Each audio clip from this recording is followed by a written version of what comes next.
I read him a bedtime story. And at the end of the bedtime story, there was a prayer. And, I started to read the prayer. And when I got to God, he looked at me. He calls me Mama too. He says, Mama, I don't want to talk about God right now. And I said, well, why not? And he said, because he has my mother.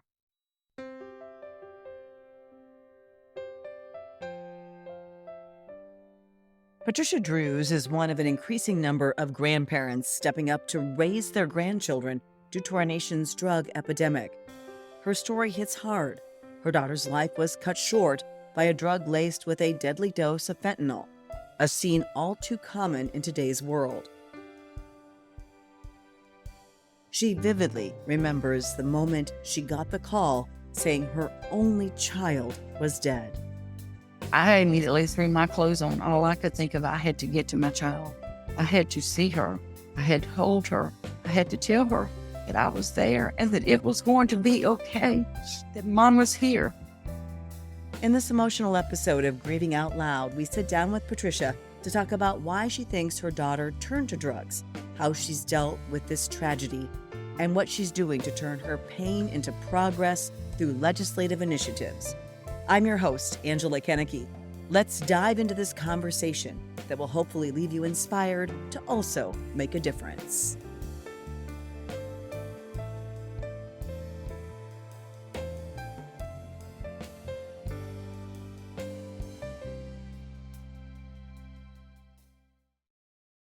Patricia, welcome to Grieving Out Loud. Thanks for being here. I'm sorry it's under these circumstances. Thank you. Thank you for having me. You lost your daughter, Heaven Lee. Lee was her middle name. Your only child. Right. Tell me about her name. When I was 16 years old, I read a book, and it was by V.C. Andrews, and it was Flowers in the Attic. And when I read that book and I saw that name, I knew then if I ever had a little girl, that's what I would call, that I would name her. When she was born, my ex-husband, her father, he was like, oh, she's going to get picked on. You can't name her that. I said, I'm going to name her Heavenly. And then when she was born and they placed her in my arms, I knew then that I was as close to heaven here on earth as I would ever be. I felt that way after all my children were born, but probably especially after my oldest daughter, Emily, who I lost, was born. Yes. Yeah, that moment was forever etched in our minds and in our hearts. It is. Tell me a little bit about her and growing up. What was she like? She was a social butterfly, is what they always called her at school. She went to school here up to the 4th grade here in North Carolina. The teachers used to say, because I would always dress her, everything had to be just so, and that's the way Heaven liked it. But the teachers used to say they couldn't wait for her to get to school every morning just to see what she was wearing. Everything had to match. It just had to have everything perfect. But she grew up mostly in Edmonton, Alberta, Canada, and she went to the School of the Arts there, which is the same school that some pretty famous people went to. Leslie Nielsen went to that school. I believe Michael J. Fox and Tommy Chong. Was that a boarding school then? Did she go away during the school year? No, I am a dual citizen, born here in North Carolina, but my mother's Canadian, so I had dual status. And when she was in the 4th grade, we wound up moving to Canada. So it sounds like she was really a great kid. I mean, things were going well. Obviously, she's talented. And what was she interested in? What was she into? She liked acting, drama. She took that, in school. She was very outgoing. She loved skateboarding and longboarding. When we lived in Edmonton, Edmonton's a pretty good sized city. So Heaven was accustomed to having 300 friends to do stuff with all the time. And she loved to get out of the city as well. And she loved hiking. She loved ice fishing. She was very versatile. And one thing she did do, she played a didgeridoo. I don't know if you know what a didgeridoo is, the long thing the Aboriginals play. Oh, yes, I do know what that is now that you've reminded me. I've seen one before and heard one before. Yeah. And, she was only 5'3" and she weighed 105 pounds. She never got bigger than a size 0 her whole life, never even made it up to a size 1. She was tiny. But she wanted to learn to play the didgeridoo. And someone told her that only Aboriginal males could play a didgeridoo. And that didn't sit well with Heaven. You didn't tell her that she could not do something. So anyway, she went on to master the didgeridoo. And I never could blow the thing.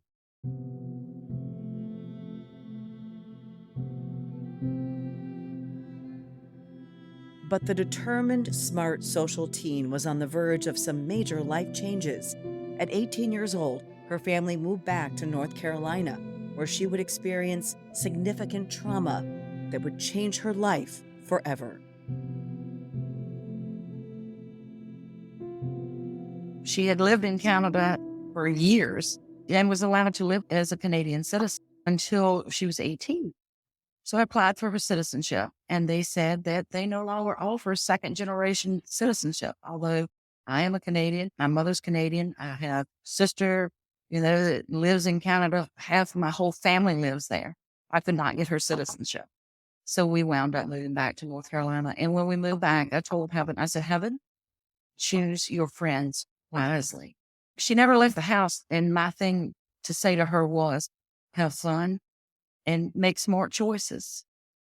I always wanted to make sure she made smart choices. That was our thing. But she wound up going to a party, and at that party, she was drugged and raped. And from that day forward, things were never the same. How old was she when that happened? She was 20 when that happened. 20. 20. So 2 years Mhm. after you moved back to the United States. That had to be Yes. so incredibly traumatic. It was. It was. And then, when she went to the hospital, because she was over age, they wouldn't allow me to go back there with her. And how do I say this? Heaven was very pretty. She even wrote a poem, and the name of the poem is beautiful. And that's the very last thing that she wrote in that poem, and it always makes me cry. She says, after all, isn't life always supposed to be easy for the pretty girls? But when she went to the hospital, they treated her like it was her fault. The nurses did. They told her that they only had one investigator and he would have to come from Fayetteville, and that was like 2 hours away. And they had no idea what time he would be there. And you're going to have to go to court. You're going to have to do this. And they treated her like it was her fault. And it just devastated her. And when she came out, and I said, hold on, Heaven, where are we going? What are you doing? She just boohooing and sobbing. She said, Mama, I can't do this. We've got to go. She said, they treat me like it's my fault. If they treat me this way here at the hospital, how do you think they're going to treat me if I go to court? And I begged her, I said, Heaven, we have to stay. We have to do this rape kit. And she refused to do it. But like I said, from that day forward, we were not allowed to talk about it. She wanted to talk about it. It was like it never happened. And that's why I say silence is deadly, because it is. What a travesty, though. I mean, how awful for a young woman to be in that position, to be made to feel that way. And then you had no control because she was already an adult, so you couldn't force her to press charges. And I suppose she just internalized all of that. Is that when the drug use started for her, or what happened after that? And not long after that is when it started. Yes. She actually moved away. She moved 2 hours away because she just didn't want to be around any of those people. I mean, we live in a small town. She just didn't want to be around them. She didn't want to see them. She wanted to act like it never happened. So she wound up moving to Raleigh, and from Raleigh to Greensboro with some friends. About a year later, Heaven decided to move back home. She met a new boyfriend, and that's the point at which Patricia suspects her daughter turned to illicit drugs as a way to handle the deep trauma she had been silently carrying. She started with pills, and then she progressed to harder drugs. Now, this is a child that ate bean sprouts. She was all into yoga and exercise and nature, but it happened. It doesn't make any sense. My daughter also was a runner planning to run a half marathon. She was into nature. She was a vegetarian, right? So you're doing all these things to be healthy and take care of yourself, but they're taking drugs for a different reason. And in your daughter's case, it's really obvious what that reason Right. was, the trauma that she carried around with her and she had lived through. Yes, you're right. I tell people, I'll never forget the day that she called me. She said, Mom, I'm sick. And when Helen called, Mama ran. That's just the way it was. On up to the day she left this world. When she called, I went, because that was my child. Yeah. And when she first called me and told me, she said, Mom, I'm sick. I need to go to the doctor's. Okay, let me get off work. I'll be right there. So I went to pick her up. And she told me then. And she had 2 little pinpricks. And she showed them to me. And I was floored. I was flabbergasted. It's like, what did you do, Heaven? What is going on? And she just sobbed and sobbed and sobbed. And wound up taking her to a detox center. Didn't know anything about this stuff. I didn't know anything about these drugs. Heroin? Was it heroin? Yes. I just didn't know anything about it. And I thought, God, this stuff went out in the 70s. Yeah. I mean, I was just as much in the dark as you. I mean, I didn't find out till after my daughter died that she was using heroin, but I would never have imagined, like, in a million years. Yes. This child that had to fight to give, her flu shot every year. Yes, same. I mean, hated needles, hated anything to do with it. And so we wound up taking her to a detox center, and we went in, and, I'm thinking that we're the only people in the world this is happening to. And then I see all these other young people in there. And it was just alarming to me, and of course I had to leave her there. And when I left, not long after I left, she left. And I tell people, it was like we had stepped on the road to hell. And it's true. We had. And it was a road that I walked with her every step of the way to the very end.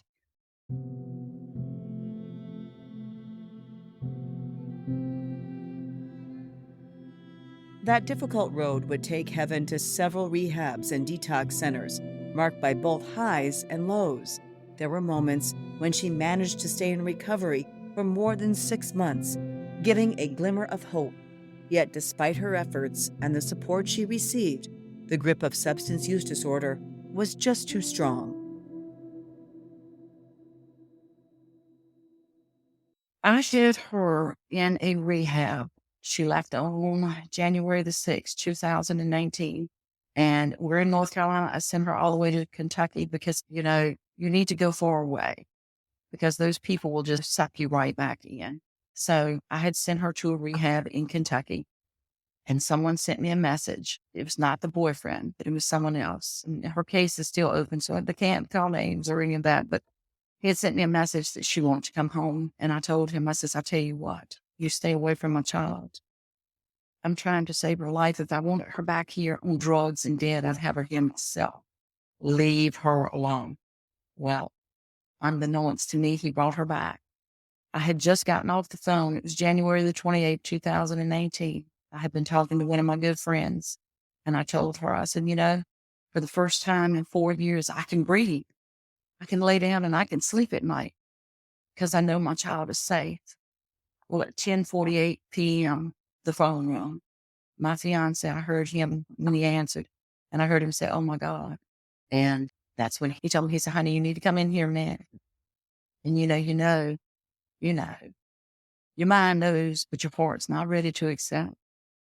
So I wouldn't get up at first. So he had to call me like 4 times.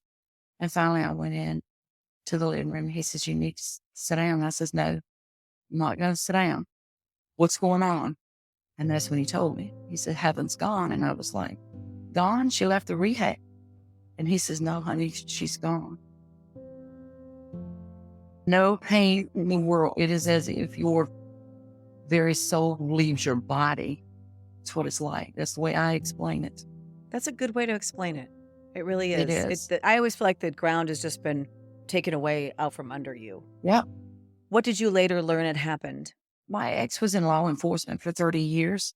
So they called him and told him, because I immediately threw my clothes on. All I could think of, I had to get to my child. I had to see her. I had to hold her. I had to tell her that I was there and that it was going to be okay, that Mom was here. And the detective called back and said that I could not see her, that it was considered a homicide investigation. So I didn't even get to see her. And that's another thing that really affected me, because I think that you should be allowed to see your child. I shouldn't have had to wait 4 days, for an autopsy and toxicology and all that. I should have been able to get to my child. Right. I know I saw my child. I was there in the apartment. I held her for, it felt like hours after she was already gone. And that's also scarring.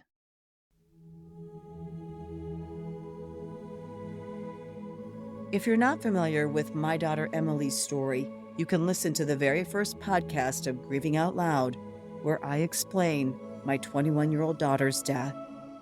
I got a phone call. It was from her dad. He spoke in a tone I'd never heard before. "Emily's OD'd," he said. "I think she's dead. My mind reeled. Huh? What? I don't remember hanging up the phone. I don't remember starting the car. I do remember driving the wrong way, in the wrong direction, not toward Emily's apartment. Turned around and drove as fast as I could. I got there, and outside was parked an ambulance, and people had gathered. A couple of police cars. The side door to the apartment was open. I ran upstairs, as fast as I could, skipping steps. People seemed to be everywhere, in the hallways, on the stairway. I didn't see any of their faces. As I approached her apartment, there was a police officer standing out front in the hallway, just outside the door. He tried to block me. I said something I'd never said before. In my 30 years of being on television, I had never used this line. "Don't you know who I am?" I said. "I know who you are," he said, "but you're not getting in there." Suddenly, someone made a noise and he was distracted. He turned his head and I bolted on by him. I rushed into the apartment. There were emergency personnel everywhere, firefighters, EMTs, police officers. Emily's dad, my ex-husband, was standing in the living room. I can't even describe the look on his face. Tears streaming down his cheeks. I turned toward her room, where a group of EMTs were working on her. I asked, "Are there any vitals?" They had her hooked up to a machine. They said, "We're breathing for her." No vitals. I dropped to my knees. I started to pray and pray. For all I knew, I was praying out loud. People were all around me and I didn't care. But 30 minutes later, a man emerged from the bedroom. I think he was a firefighter. And he said, "We can't save her. There's nothing more we can do." That was the night my daughter died. Opening up about that traumatic night isn't easy. I'm reliving the worst moment of my life. But I'm hoping that by sharing my pain, we can shine a light on the darkness of our nation's drug crisis. Maybe my story can help someone else find their way out of this nightmare. If you've lost a loved one to drugs, first off, I'm very sorry. I see you, I feel your pain, and I stand with you. Losing someone is never easy, and it feels like they're reduced to just a number. But each of those numbers represents a person, a life story. That's why Emily's Hope has set up morethanjustanumber.org, a place to remember your loved one, to tell their story, to celebrate their life beyond the cold statistics. If you want to honor your loved one, you can find the details on how to create a meaningful tribute on our podcast show notes. Let's turn these numbers into story, these statistics into lives remembered. We're in this together.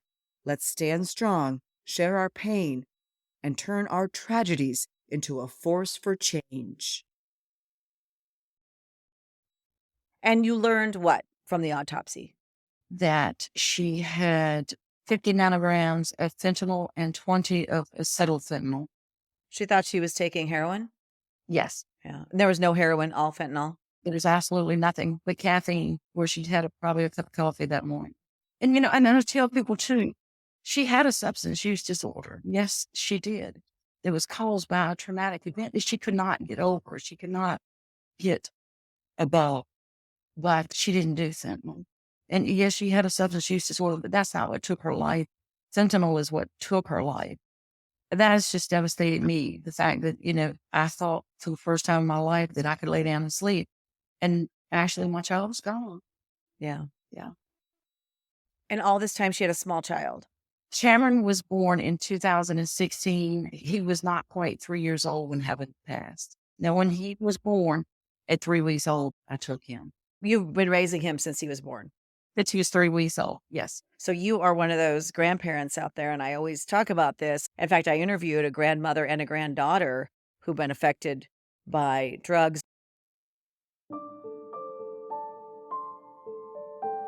In episode 72, I sat down with Lana Olshaby and her granddaughter, Maddie. Maddie's dad is in prison for meth, and her mom, who also suffered from substance use disorder, was murdered by another man when Maddie was just 4 years old.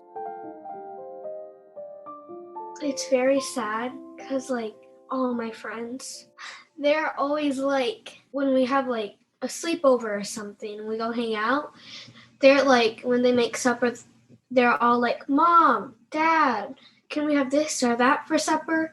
And I usually just say, "Nana, Lana, can we, what should we have for supper? And it's just sad not to say mom or dad. Right. You feel different than your friends because you don't have that. Yeah. Mm-hmm. That makes me sad too, Maddie, that you don't have that. But I am grateful that you have Lana, because I mean, it's important you have one person, that a child at least have one person in their life that they can trust and count on. And I know you have that. Thankfully, Cameron has that support too with his grandmother. But that doesn't mean it's easy for either grandparents living without a child or the grandchildren living without their parents. Exactly. And that's what I call them, the littlest victims of this epidemic. How is your grandson doing today? The older he gets, the more he realizes. Just last week, I always read him a bedtime story, and we've done this since he was 3 weeks old. And I read him a bedtime story. And at the end of the bedtime story, there was a prayer. I started to read the prayer. And when I got to God, he looked at me. He calls me Mama too. He says, Mama, I don't want to talk about God right now. And I said, well, why not? And he said, because he has my mother. Poor guy. But he has you. Thank God he has you. And that's what I tell people.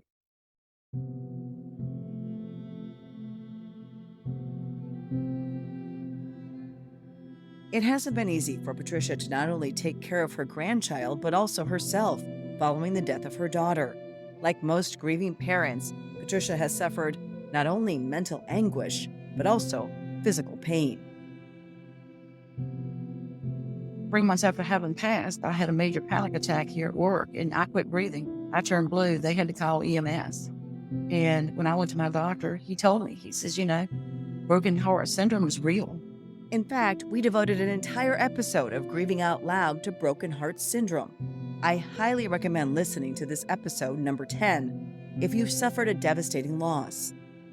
During that episode, Dr. Mark Vanderbroek, a board-certified music therapist and grief educator, talks about the symptoms of a broken heart. Typically, the bottom half of your heart with a broken heart syndrome kind of, I don't want to say explodes, but ruptures. And if people are interested, the Japanese discovered this quite some time ago. And I see more and more of it nowadays. Tell me exactly what happens. It's just the heart breaks. There's probably no better explanation of that. Your heart is broken. And we have found statistically that the first week after a death, I think there's close to a 10% likelihood of like a spouse, for example, if you lose your husband, by the end of the first week, your chances of death is quite high. During the episode, Dr. Vanderbroek also discusses 4 ways that grief affects us and gives us tools for coping with significant loss. Meanwhile, Patricia thankfully has been able to recover, but she didn't feel physically well for weeks. My esophagus completely slammed shut. I couldn't breathe out of my nose, my mouth turned blue, about passed out. So yes, it is real. And because of that, did you decide to do something? I did. I threw myself into finding other parents that have been through the same thing. Because that was the one thing I remembered, is feeling so alone. Like I was the only person this had ever happened to. So I started making Facebook posts, asking about other people. Started, hey, I'm going to make a banner, So I did the 4 counties, surrounding counties, and I made my first banner. I made T-shirts with everyone's names on them. I had my first rally in 2020, a year after she had passed, and probably had 250, 300 people there. And from there, we have grown. I named the group Forgotten Victims because to me, that's what they are. They're forgotten by law enforcement. They're forgotten by society. They're forgotten by our government. They're forgotten by everyone but us, the grieving left behind. I was going to say, we mothers are not going to let people forget. I think that's the thing. Yes. So we now have 6 chapters across the state of North Carolina. Also, I have a friend that I have partnered with, Warren Walsh. She has Fentanyl Victims Networking of North Carolina. And she is the one that was responsible for, they used to classify all the deaths as overdoses and something altogether. Well, she is responsible for our state medical examiner for now separating the deaths from fentanyl. So we get all the stats for the state of just fentanyl deaths. So since 2013 in the state of North Carolina, we have lost 13,651. So that's 13,651 devastated families out there. I'm sure mostly young people. Yes, ma'am. Most of them were young. So, and I know what it did to me. Barb knows what it did to her, and it just devastates your whole family foundation.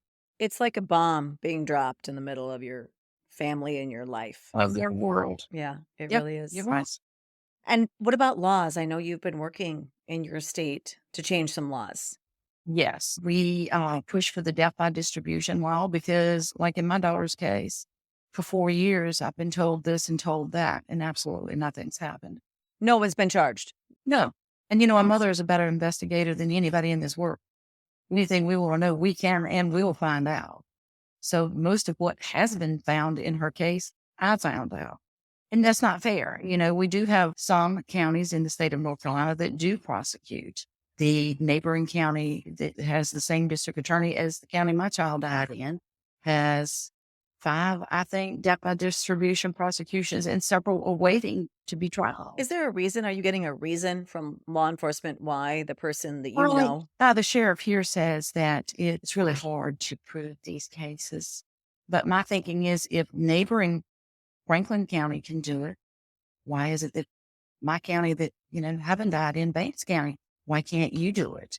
It shouldn't matter what county your child or your loved one passed in as to whether they received justice or not. The death by distribution law is the law for the whole entire state of North Carolina.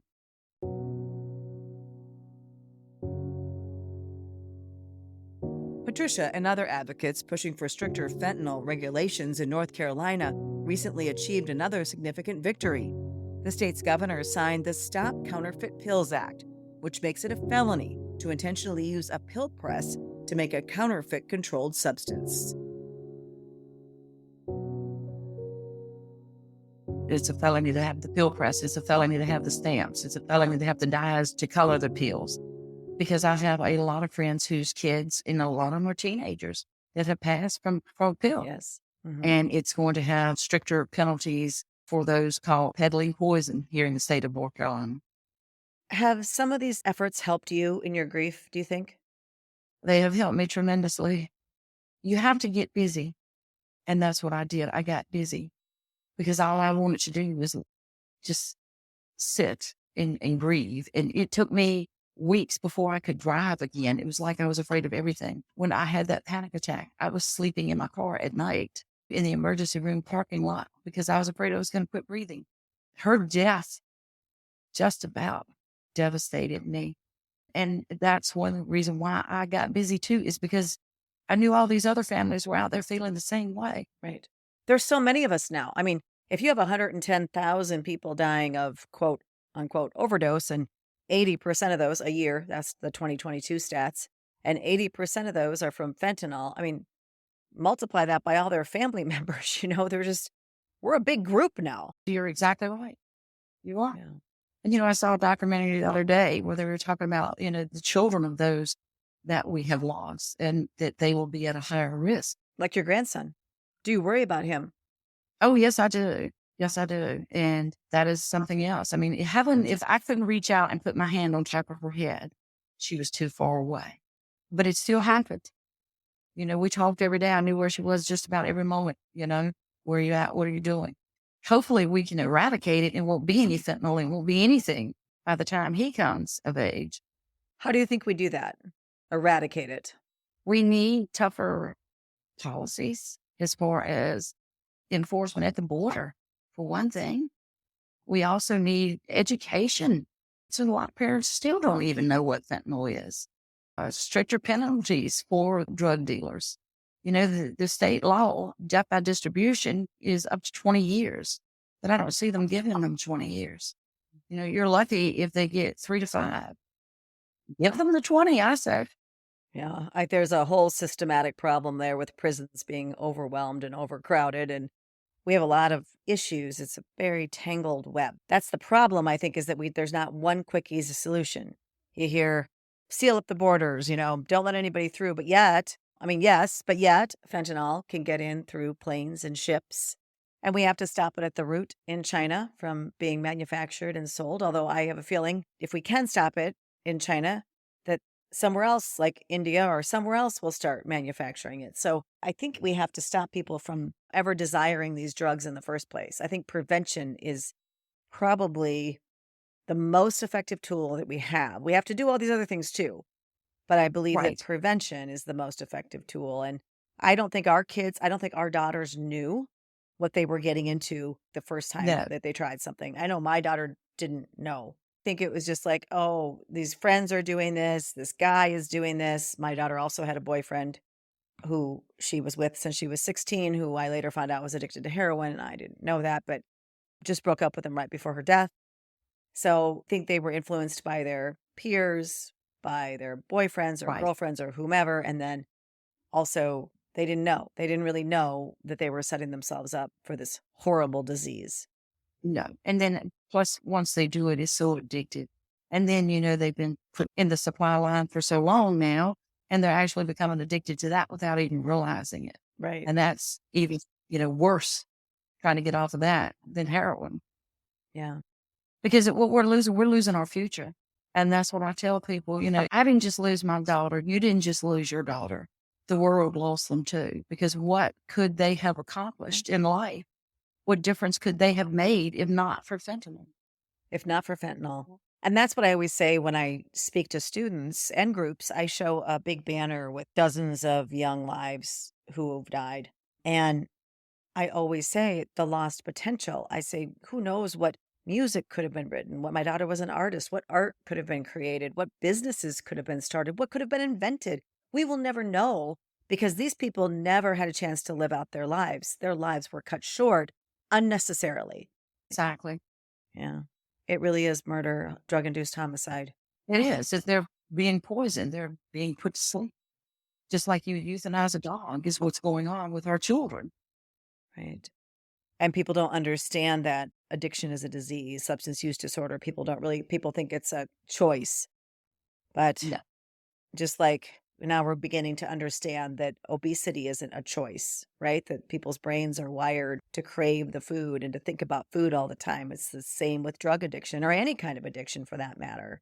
Exactly. Thank you for Right. everything that you're doing in your daughter's name, just like I'm working in my daughter's name. And I think the thing that I always say when I meet other moms like myself is that we must join hands and work together, that we all have these little groups in our states, or so many people have started charities or nonprofits now or different groups. And we've got to band together because there's power in numbers. The power really lies in the numbers.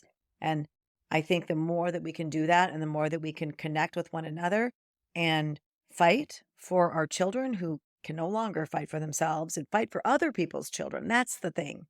Exactly right. And that's what we say here in North Carolina. No one stands alone. You're not alone. Right. Right. Well, thank you for sharing this story and thank you for all the work you're doing in North Carolina.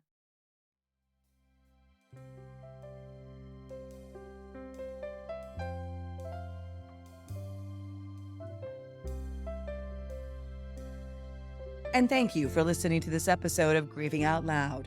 If you found it helpful, we'd appreciate it if you left us a positive review, 5 stars, and shared it with friends and family. It does help further our mission to increase awareness about substance use disorder, decrease the stigma surrounding addiction, and hopefully then connect more people with the help they need. Tune in again next week for a new episode of Grieving Out Loud when we hear from a woman who bravely shares her story of going from a college graduate with a thriving career to facing homelessness and heroin addiction. It's an episode you won't want to miss and may give you a new perspective into how our drug crisis has become so severe. Thanks again for listening. Until next time, wishing you faith, hope, and courage. This podcast is produced by Casey Wonnenberg King and Anna Fye.